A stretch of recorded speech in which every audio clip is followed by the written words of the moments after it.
Hi guys! So in this video, I'm interviewing Gretchen Key from keynutritionperformance.com. So Gretchen works with athletes and creates nutrition plans, but also training plans to help them achieve their goals. Now, the things we're going to cover in this session is we're going to look at the benefits of individualized nutrition plans and specifically getting that nutrition right for different types of sports. Then we're going to look at how nutrition impacts your sleep and your fatigue as well. Nutrition with regards to recovery, because we all know that recovery is really important for just reaping the benefits of your training as well as injury prevention. And we're going to look at how poor nutrition can impair your immune system. And then lastly, she's going to talk about the connection between poor nutrition and injury, if it can actually lead to injury. So Gretchen, welcome on the, I'm going to say show. I'm really glad that you're here because there's quite a few of these things that I'm interested in finding out more about. But first, tell us about you. What's Key Nutrition Performance? How did you get into it and how did it all start? Yeah, so I like to call it KMP, and it's all remote. So everything I do is online, Mm-hmm. which is really nice because I've got clients from everywhere, mostly United States. So anywhere from where I'm at in Indiana all the way through Texas down south and Florida, so I can reach a really broad audience. Mm-hmm. So I offer nutrition programming and performance programming, which is more of like the fitness routine specific to your goals, whether that's a sport or just weight loss or just in general just trying to be healthy. So I can offer all of that remotely, which makes it really, really nice. And I can do it via a training app. Mm-hmm. And you have direct access to me. So I, text my clients every day. I'm hearing from them daily. So it's pretty nice. And tell me, how did you get into it? How did it develop the interest? Yeah. So when I was in college, I got really into the nutrition side of things because I was doing CrossFit. And I really wanted to add on muscle. I really wanted to develop as an athlete. And in order to do that, I had to get my nutrition in line. And I was always very, very small. I had a really, really hard time putting on any muscle or gaining any weight. So I kind of just, fell in love with it. I started like studying it every single day, and it actually went really, really well with my exercise science degree. So it all kind of, interconnected. And then I started just helping friends and random people who asked me like, hey, I heard you, help so-and-so, or they saw my personal progress and wanted help. So initially it was more just like a hobby. Once I got into grad school and I was doing occupational therapy, I decided that I wanted to take this further and make it a business. So right when I graduated, like literally the next week when I graduated from occupational therapy, I opened my LLC, and I decided like I'm going all in with this. So currently I'm doing that obviously with my business, and then I'm also working part-time as an occupational therapist in a rehab setting. Okay, and you mentioned also that in that setting you work with people of all ages or really older people as well who wants to develop more kind of movement Yeah. and things. Right. Yeah. So basically getting them healthy again, able to, function in their lives. A lot of these people, the age does range a lot. I think it goes more towards, the older population just Yeah. because they do have more chronic issues. But yeah, getting them healthy again. So it aligns perfectly with, my passions and what I want to do for other people. Is just get them to the healthiest version of themselves. And if we think of your work that you do with KNP, is that just CrossFit athletes or what type of people are you helping there? Yeah, so it initially was just CrossFit athletes. And that slowly started to expand to other sports. I started working with some endurance athletes, people doing triathlons, those sort of things.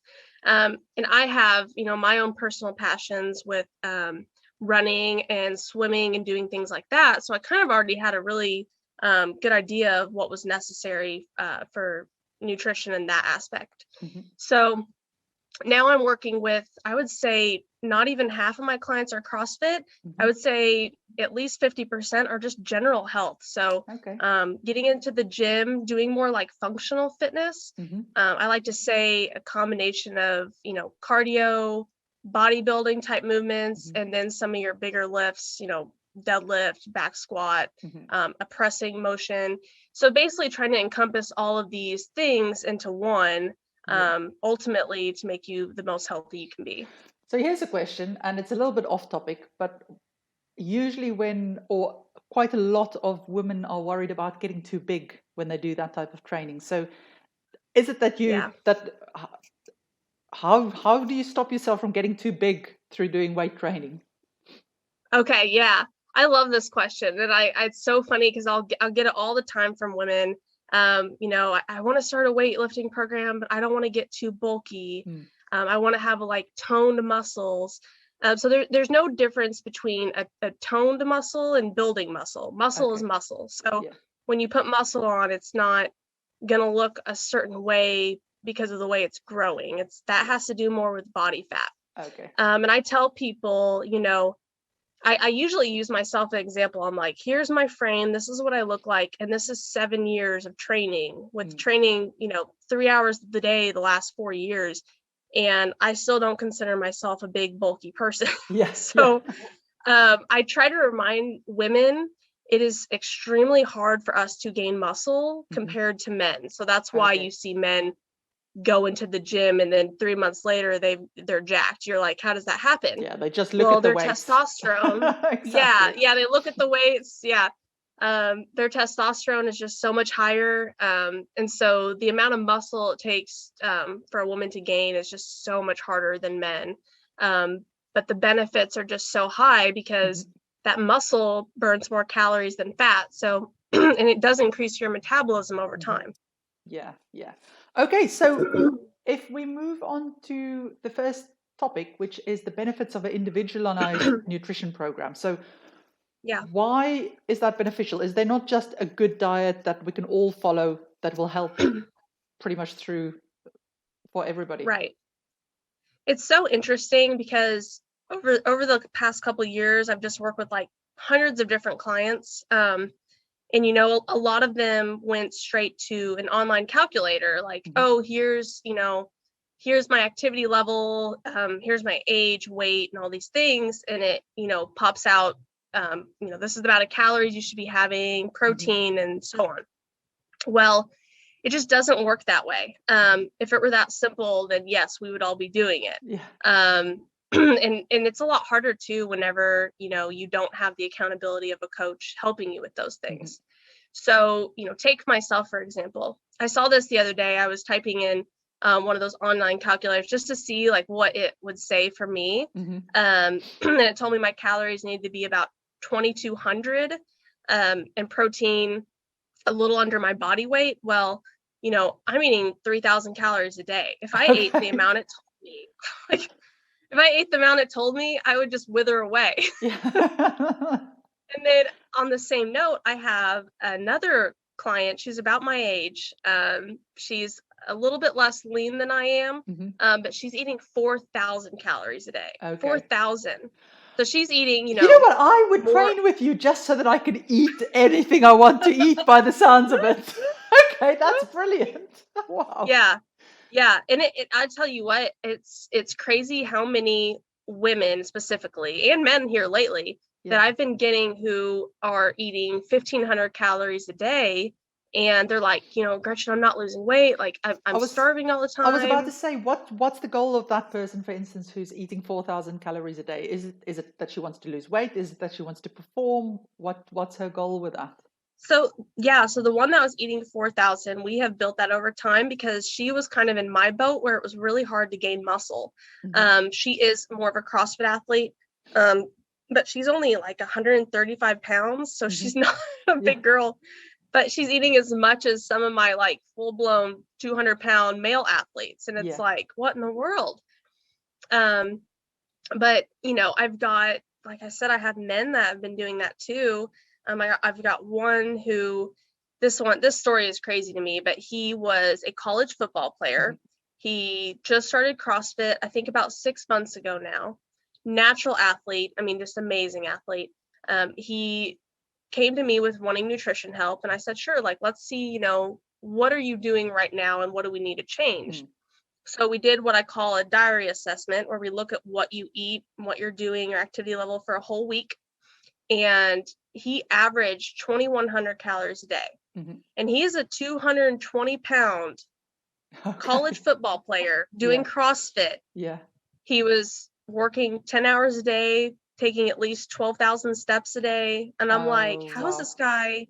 And he's like, that's what my coach told me in college. He said, this is what I need to be doing. And he had no idea. Yeah. So now it's been almost 3 months. He's dropped 9 pounds. He went from 220 to 211.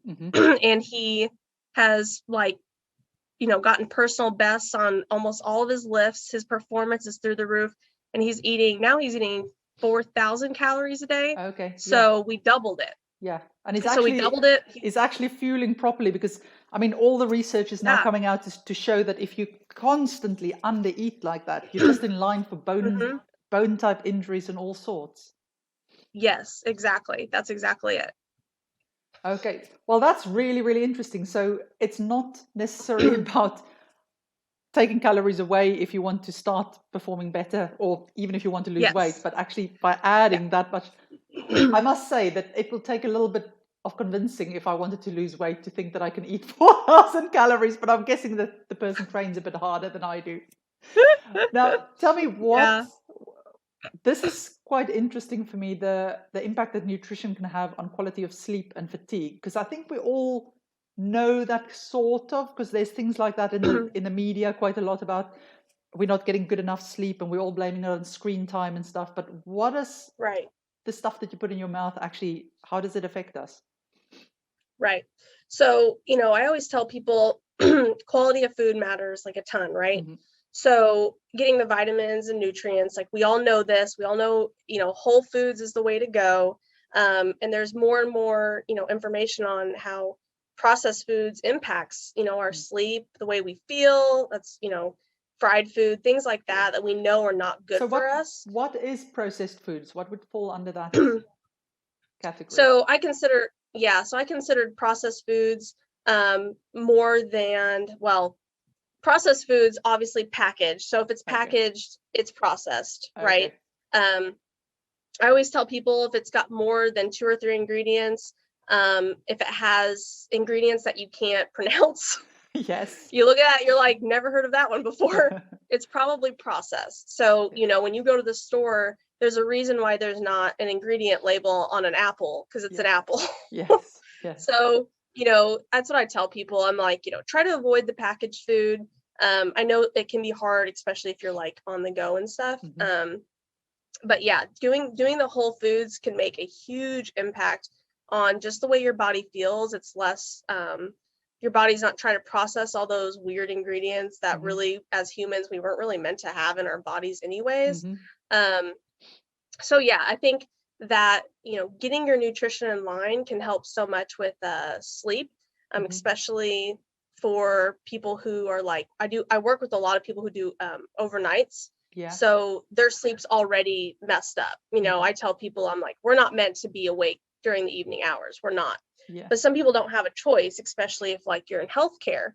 So healthcare workers are, known for getting poor sleep, having poor diets, and craving more sugar. And almost all of them I've worked with have told me since changing their diets, their sleep has improved dramatically. We're not drinking the Monsters trying to get through the shifts. We're not eating, the Twinkies or whatever, Pop-Tarts and things like that. And it's crazy. I mean, just reducing the sugar, improving that quality of food, like right away, people can notice a difference. And then if we think of how does it affect your fatigue then? So if that helps, obviously if you sleep better, you'll be less fatigued. But even if you sleep a good 8 hours, how can it still affect your fatigue levels? Yeah, so it's kind of about, how the body processes things. So if you have too much of one thing, like let's say you're on a keto diet and you're, doing all fat, Okay, so you're doing almost all fat, 80%, 90% of your diet is fat. Your body is not getting the carbs it needs to function properly. And I think people forget that, most of our calories and most of the energy that we expend is at rest. So me and you right now, we're expending energy. If I wasn't eating carbs, and let's say I was eating almost all fat right now, this conversation would probably be hard for me to have because my brain would not be processing correctly. So I would have like that brain fog. I wouldn't feel good. We all kind of know what it feels like to be hungry and trying to work or function. It's like almost like you can't process things correctly or you're saying the wrong thing. And I tell people, I'm like, the brain alone needs about approximately 100 grams of carbs a day to function well. So that's just the brain. That's not the rest of the body. That's not everything else. That's not you taking your dog on the walk and you going to work out. So, this is another reason why I have a lot of clients that come to me saying, hey, I did this keto thing and it worked really well in the beginning. And then about a month later, I had nothing and they're just crashed and burned. And then what happens is they reintroduce carbs. And, if they do it too quickly, they start to crash again. So their body is like, what the heck is going on here? Why are we don't like carbs, remember?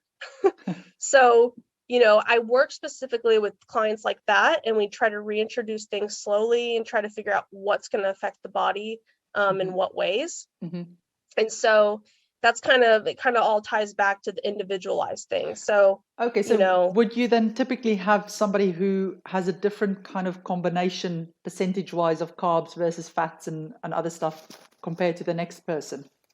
Right, most definitely. So, and that's not just dependent on their sport or their activity level, it is dependent on them. So I have some people who don't do well on high carb or even moderate carb, and they do better on low carb.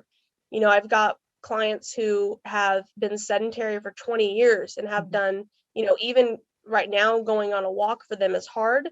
Well, those clients aren't going to be getting as many carbs as a client that's working out for an hour a day. So, it's kind of my job to figure out what is the exact amount that person needs to be having in order for them to reach their goals while still maintaining their energy and everything else. That is really interesting. So, because to be honest, I will admit I may have gone the high fat diet and things in the past as well. Oh no. And it is, those things are all or nothing. It's not like, let's just have a little bit less carbs or a little bit. It's like, no carbs. Then a week later you go, okay, I can't actually see my patient in front of me. I'm looking double. So it's interesting to know that. But then I also know if I try to eat the same kind of amount of carbs as my other half does, I just feel ill. So there's somewhere in between. There's definitely a sweet spot for me. Okay, so then if we look at how can it improve recovery, what does good nutrition do then for recovery rates? Yeah, so I think all of us kind of know by now, protein is the big one that we hear about as far as replenishing, recovering the muscles, for muscle growth. I think that I don't know about, in the UK and other places, but I know here in America, like people are really big on protein. They're like, I've got to have my protein shake after my workout. Like I've got to have this by 40 grams or whatever. Well, I tell people, I'm like, carbs are just as important as protein after your workouts, especially for endurance athletes, even more so. But, we'll kind of go off myself as a CrossFit athlete. After I get done with my workout, I have my goal of 20 grams of protein, but I usually have about 40 to 60 grams of carbs. So those carbs go straight to that muscle, which is obviously depleted because we've just done a bunch of exercises. So there's currently nothing in that muscle. And the sooner we can get it in there, as soon as we get those carbs and that protein in there, the sooner you can recover.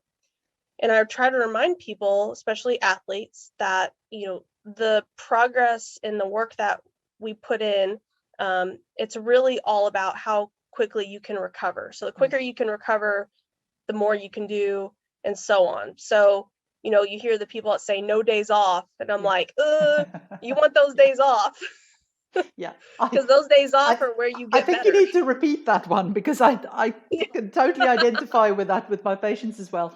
So, and it is interesting because people know that muscle is the building block, protein is the building block of muscles. So, and I think it's been Mhm. really well distributed, the information about, oh, if you don't have enough protein, you can't build it. But people don't realize, like you said, you actually need protein may be the building block, but if there's no energy in the cell to actually build that muscle, it's not going to happen, and that's why you Right, need the carbs. right. So yeah, that's a very interesting point, and I know from the injury prevention research and stuff, and I'm going to probably jump ahead now here. There's a lot of evidence of what happens if you don't get enough carbs afterwards, of how it Yeah, affects the system then. So let's jump into immunity and nutrition and impaired immunity because I think it fits in right. well with that bit. Yeah, totally. So you're right. It is. It's one of those things where, it seems obvious in our heads, Mm-hmm. um, but it's not as simple. It's more simple than what people think. So, when you work out, obviously you're breaking down your muscle, your body, your immunity decreases. So you're more susceptible to getting sick, to all these other things. And, during the recovery phase, when you're eating and rebuilding, your immunity kind of levels back out and then you become stronger, Mm-hmm. right? So that's the whole rest and recover part of training and working Mm-hmm. out. If you're someone who's working out every single day, 7 days a week, and there's no recovery in there, or let's say you're under eating, that's a Mm-hmm. big one. You're under eating, or you're not getting the nutrients you need, you're not getting enough vitamin D, your B vitamins, and those sorts of things, your immunity decreases. And that's kind of where you see people getting sick, and not feeling good, run down, and then kind of like the fatigue that we talked about before. Yeah, yeah. And it's interesting because, I mean, if you think of immunity, we think about vitamins, vitamin C specifically, because we all drink that when we're worried about stuff. Um, Yeah. but I know that from the research, specifically with carbs, they've shown the guys who were carb starved after exercise, their immune response, their immune system dipped even more. Whereas if they got Yes. that replenished, so Yes. I guess one of the big mistakes we make is we like to make things just really straight, black and white in the body. And actually, we forget that it's an ecosystem and everything Yes. contributes little bits to it. So, then Right. how can poor nutrition lead to injury? So, I'm guessing that it's got to do with recovery because you've mentioned that a bit. But what else Right. about that? So poor nutrition, that means, like you said, that, your muscles are not recovering Uh-huh. properly. The tendons and joints aren't going to recover properly. So all those little things, those little nagging injuries, that's kind of where you see more severe injuries happen, or those nagging injuries don't want to go away, because they're literally not getting the nutrients they need to repair themselves. Um, so that's kind of like what the link is there between not getting that good nutrition and then the vitamins and nutrients. So even if let's say you're hitting that calorie mark that you're Mm-hmm. supposed to be, you're eating your, whatever, 3,000 calories a day, Mm-hmm. but you're not getting the whole foods you need, or Yeah. you're not hitting, the amount of protein you should be hitting, well, then you're still not doing yourself a service by, Yeah. actually repairing your body. Yeah, no, actually, something just came to mind. Interesting. So we've got family history of really high cholesterol. We've got a wonky gene that we got from the Netherlands in the family. And I was researching athletes with high cholesterol, how different things affect it. And I came across studies about how, I don't know if it's still the case at this point in time, but with American football, how unhealthy those guys' diet actually is often, and that they have tremendously poor blood vessel health and cholesterol levels, and it's all down to Yes. processed foods that they just stuff Yes. the whole time. And you go, these guys are some of the highly paid athletes in the world, and they've got such bad Yes. diets. Um, Yes. yeah. So, Yeah, it's football's interesting. There are a lot of good like NFL teams and things like yes. that where they have a nutritionist there and they're like, this is what you're going to eat. Yeah, yeah, Um but when it's like not, hardcore, like they're in season and yeah. stuff, I mean, there's it's almost like with football and weight sports like that, Hmm. it's like, basically the coaches are saying eat as much as you can because you Yeah. need to be a big boy, like you need to be heavy. And And I see it all the time. it was shocking because high cholesterol, for not if it's family related, but for bad diet and stuff, is meant to be the thing that happens to sedentary people. With really, it's not Right. meant to be top athletes. It's like, great, Right. so your nutrition can be that poor that even if you do This, that much.